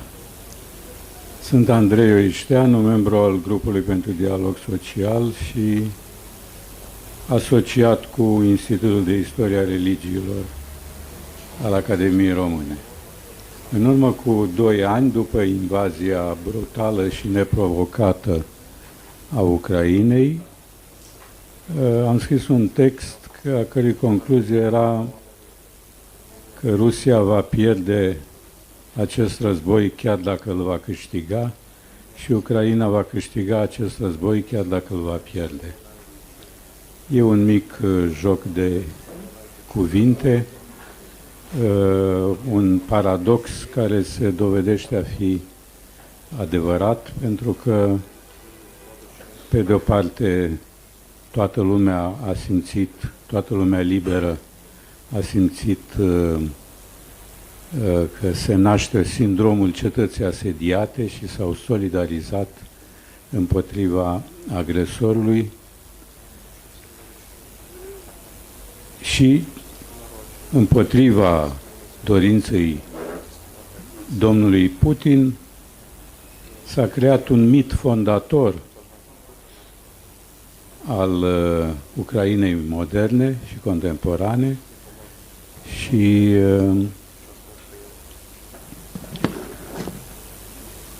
se ridică și-a regăsit identitatea culturală, etnică și lingvistică pe care Putin o neagă. Această negare a identității ucrainene a condus și diverse interese geopolitice, a dus la solidarizarea de cealaltă parte a prietenilor, a putinofililor, care se află peste tot în lume, se află și în Europa, ba chiar în Uniunea Europeană și chiar în Parlamentul European. Și chiar în Parlamentul Român. Și aș vrea să vă întreb, domnule ambasador, am văzut că aveți un interpret, sunt 2 partide în Parlamentul European care susțin această lipsă de identitate și susțin ideea regimului Putin ca Polonia, România, Slovacia să atace Ucraina, acum că e momentul potrivit, și să preia unele teritorii disputate. Și aș vrea să vă întreb, care este statutul domnului Simion și a doamnei Șoșoacă față de statul Ucraina? Și de asemenea, vreau să vă întreb care este situația cu divorțul creștinătății ucrainene între ortodoxia vasală creștinătății rusești și patriarhului Kiril și respectiv creștinătatea ucraineană autodeclarată autocefală.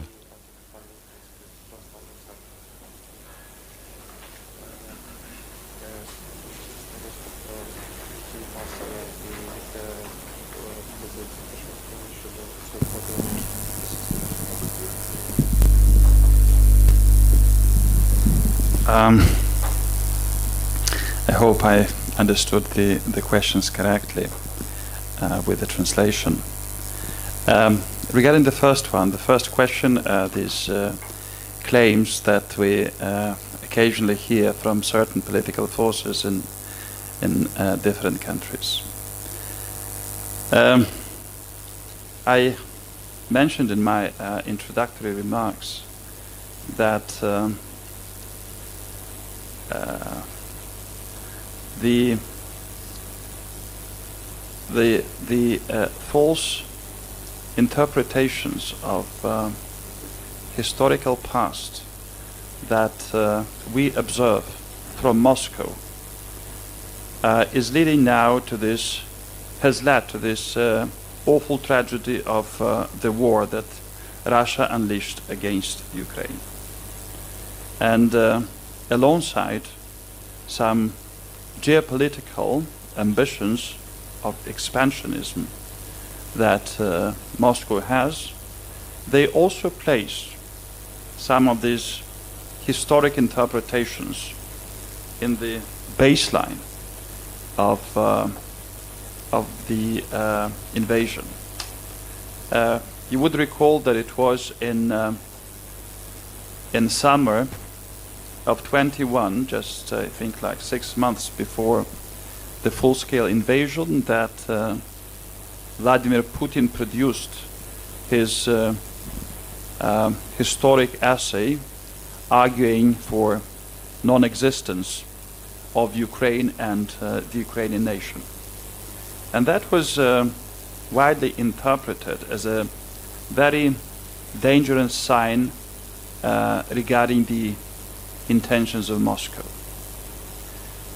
For us, for me personally, it is absolutely clear that the question of borders in Europe has been settled. And this is what brought peace, stability, and prosperity to all European nations, regardless of the history they had in the 20th or 19th century. The borders have been established. Now this new community has been formed as the European Union, where the people can basically travel across the continent without crossing any borders. But in effect, we know that they exist. And therefore, some claims that I heard recently, and that was coming, the most recent one was from a now representative, I think his name is Claudio Terzio, again, who made some claims of territorial nature affecting Ukraine. We responded as an embassy, denouncing these claims and any steps or pronouncements that would be contrary to this spirit of friendship and good neighborliness and cooperation that we enjoy between the two countries. And this is the line that we will continue to take, despite such statements or positions expressed by few politicians, individuals in this country. We are also aware of the position that is taken by the political leadership, by the parliament, in particular through resolutions on support of sovereignty and territorial integrity of Ukraine and support for internationally recognized borders. On the question of relationship between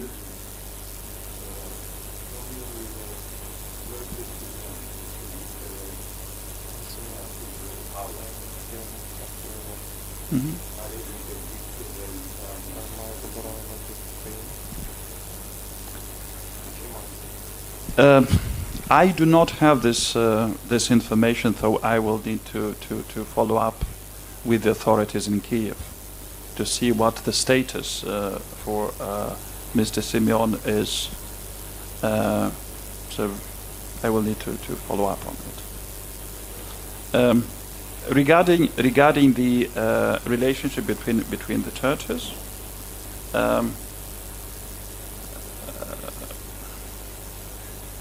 well, basically, as you know, it was in 2019 that the Autocephalous Church of Ukraine was established, and this status was received from the Ecumenical Patriarchate Bartholomew.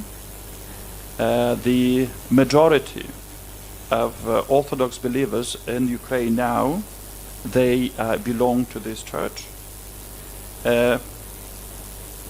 We have seen a some shifts that were taking place in this landscape of the religious community, as different communities were moving from the Church of the Moscow Patriarchate to the Orthodox Church of Ukraine.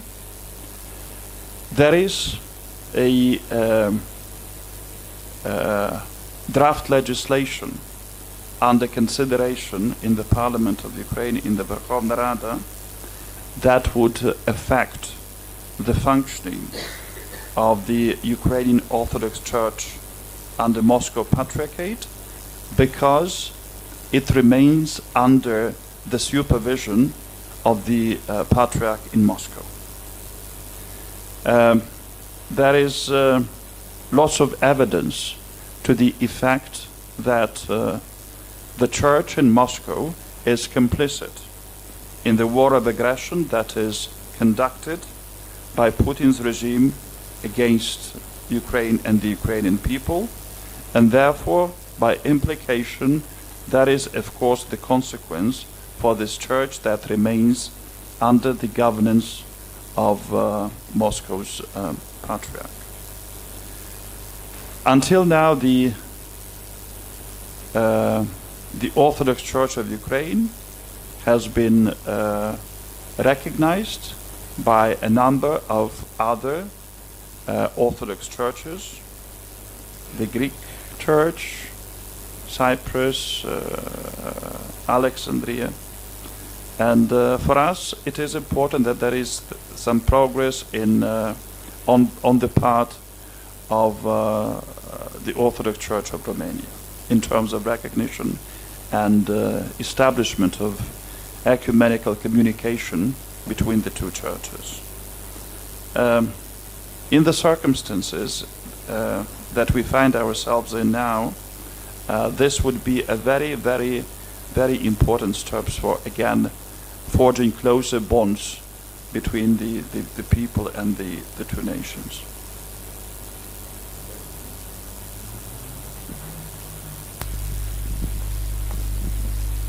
Thank you very much.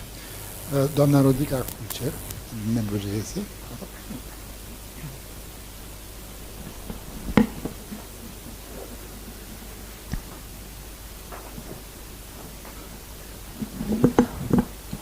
Okay, for the benefit of our foreign guests, I will speak English, so the message gets through more clearly.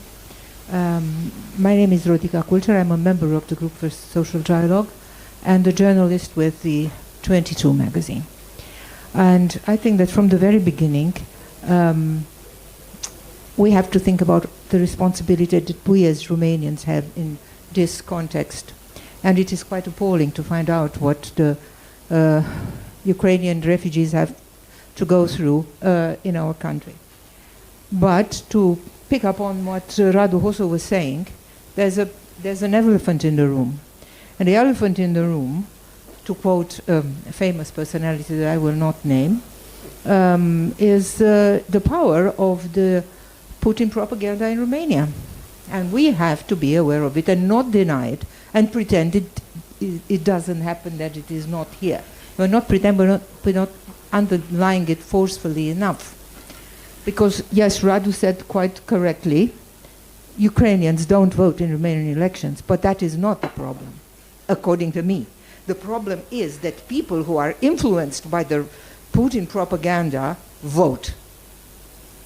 And the fact that they do vote makes the political parties, especially those in power, be very cautious not to tread on their toes. And that's why you don't have any public pressures, and that's why you don't have, maybe people in the government might want to be more helpful towards the Ukrainian communities, but you don't want to upset the apple cart, which has been put into motion by people like Claudiu Târziu, George Simion, Diana Șoșoacă, etc. And that is taken over by TV stations, by a lot of people in the media, and in some part of the civil society. Civil society is not just us. There are other people who are there and who don't agree with us, and we do not agree with them. So that's where maybe we should do a bit more, the media and the civil society that we are part of. Also, some intellectuals, I would have expected a bit more involvement, a bit more public pressure. If there's no public pressure, politicians won't move. People in America know that very well. There are no votes in Wales. When there was a Welsh journalist who wanted to talk to an American presidential candidate, and they said, there are no votes in Wales. I'm not going to talk to you. Okay. Then I do believe that we have somehow, because there was no involvement of people who were willing to engage with this problem and with the extremists, we've lost the public debate. Not that we've lost it, but it's gone into a direction in which it should not have gone, and it's that of tribalism. We're discussing Ukrainian problem along ethnic lines, and we should not. Because when the Ukrainians voted to break away from the Soviet Union in 1991, they did not do it along ethnic lines, but for another type of civilization and for democracy. We should discuss it politically and civilizationally. That's how we should put this. And maybe then, it would be understood that we are not standing up just don't take me wrong, you understand what I'm saying. It's not just for another country, just for the territory of other people who are not us. Yeah? We are standing up for a civilization and for a political system. And that's why Putin went to war. That's why he invaded Ukraine. And I think if we did that, and we could do, with the Group for Social Dialogue, we can find a niche here in which we can insert ourselves and talk about it more forcefully, then maybe there would be a bit of public pressure in an election year. Why not? Thank you. Thank you very much. So, we have also Armand Goshu here, which is a political analyst and expert in Ukrainian and Moldavian, Republic of Moldavian problem. So, please.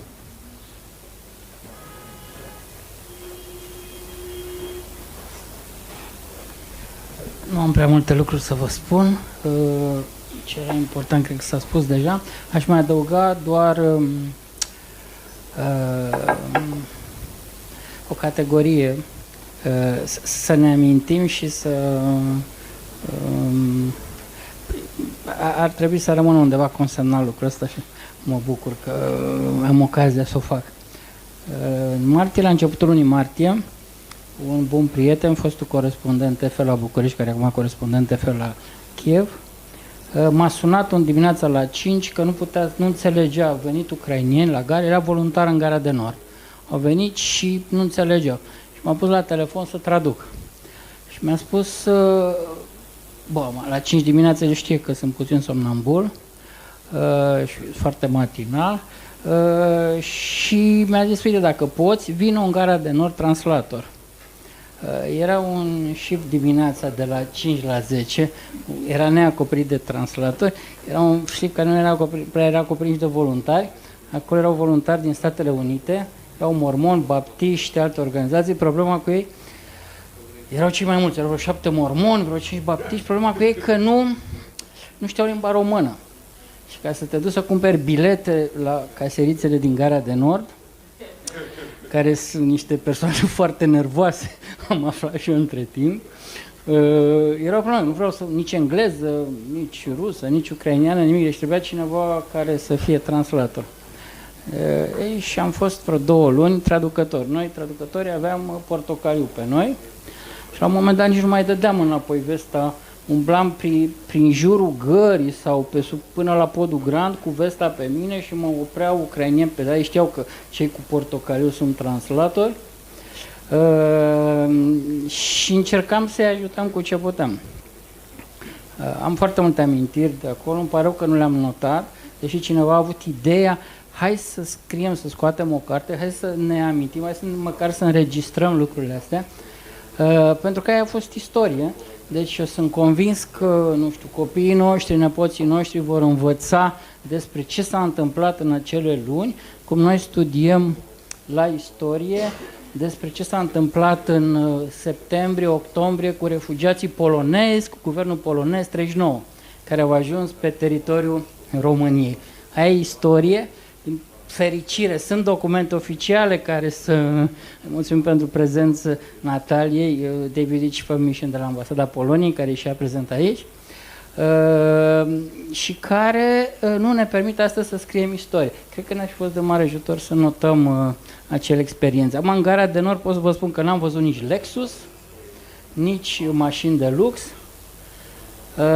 Ce am văzut acolo, am văzut oameni speriați care veneau cu trenul, am învățat și eu mersul trenurilor pe de rost. De unde vin? Vine trenul de Sighet la o anumită oră, de satul mare Sighet, la 7:20. Venea la 5:20 dimineața, era prima dată Vatra Dornei. Trebuia să-i dai jos, sigur erau americanii foarte harnici, știau și limba rusă și limba ucrainiană.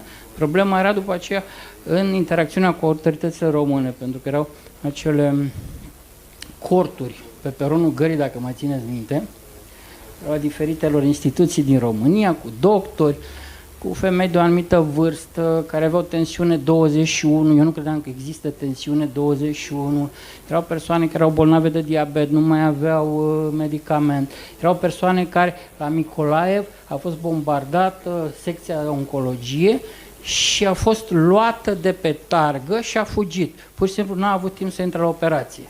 Avea cancer. Deci sunt niște lucruri incredibile care te emoționează teribil când le trăiești. Deci eu n-am găsit nici Lexus-uri, nici... O să vă spun că cel puțin de 2 ori pe săptămână coborau de regulă din trenul de Chișinău. Trenul de Chișinău venea la 2 zile, coborau femei, unele în vârstă, altele tinere, de multe ori cu cățel în brațe, care după o săptămână, 2 la Chișinău, încercau să se refugieze la București. Să știți că nu aveau nici măcar valize. Pentru noi în Gara de Nord era o mare greutate să cumpărăm valize. Pentru că veneau în saci de plastic cu lucrurile. Casele erau bombardate, atât a putut să, într-un sac de plastic, l-a pus în spate și a fugit de la Mariupol la Odessa. De acolo, cu autobuzul, a venit la București, la Filaret. De la Filaret au trimis-o la Gara de Nord, pentru că la Gara de Nord era un centru mai mare. Deci sunt cel puțin 1000 de oameni în București care au dovedit empatie și care merită. Din păcate, numele lor nu sunt consemnate undeva. Ei au fost extraordinari. Ei sunt prima față pe care au văzut acești oameni disperați atunci când au coborât pe peronul Gării de Nord sau din autocare la Filaret. Și asta, al doilea lucru pe care vreau să spun. Ar trebui să îi apreciem mai mult pe concetățenii noștri, pe prietenii noștri din Basarabia. Ei au fost cei care, primele luni, au fost liantul, pentru că era limba. Dacă ei n-ar fi fost să intervină, să fie activi în Gara de Nord, practic, deci cu mașini personale, îi luau din Gara de Nord, îi duceau la aeroport. Cu mașini personale, și eu cu mașina personală, i-am dus la ambasada Canadei, unde încercau să obțină viză să plece în Canada. Sau le găseam, autoritățile nu s-au comportat întotdeauna așa cum se spune acum, că a fost foarte bine, n-a fost deloc bine, comportament urât. Eu eram translator, n-am fost voluntar, n-ar trebui să vorbesc despre lucrurile astea în care de translator. Se presupune că translatorii păstrează o anumită discreție, dar am auzit lucruri pe care n-am putut să le traduc ucrainienilor, am auzit lucruri de care mi-a fost rușine că un reprezentant al statului român le-a putut spune referitor la un refugiat ucrainian. Doi, basarabenii, ar trebui să ne ridicăm, cum să spun, pălăria în față. Au fost extraordinari, au dovedit mai multă empatie decât am dovedit noi și ne-au facilitat, dacă vreți, contactul cu ucrainienii. 3, nu pot să nu spun un lucru care poate, sigur, de care de regulă nu se vorbește. Am fost în Ucraina acum 10 luni și am mers cu mașina și de la Jitomir spre Kiev era un sat. În satul respectiv era un cimitir. În cimitirul era singurul loc în care se întâmpla ceva. Era în perioada Paștelui, ceva de genul ăsta. Am oprit și am fost. Acel cimitir, jumătate din acel cimitir erau morminte noi, proaspete. Deci pierderile înregistrate de Ucraina cred că sunt uriașe. Acei oameni s-au jertfit eroic pentru, probabil peste când se va termina războiul vom afla cât de mulți au plătit preț de sânge pentru a ține piept agresiunii Rusiei. Cam atât, cred că e cazul. Altceva nu mai am, oricum s-au spus foarte multe lucruri și mă bucur că Vlad Alexandrescu a organizat această întâlnire în această seară. Mulțumesc, Armand.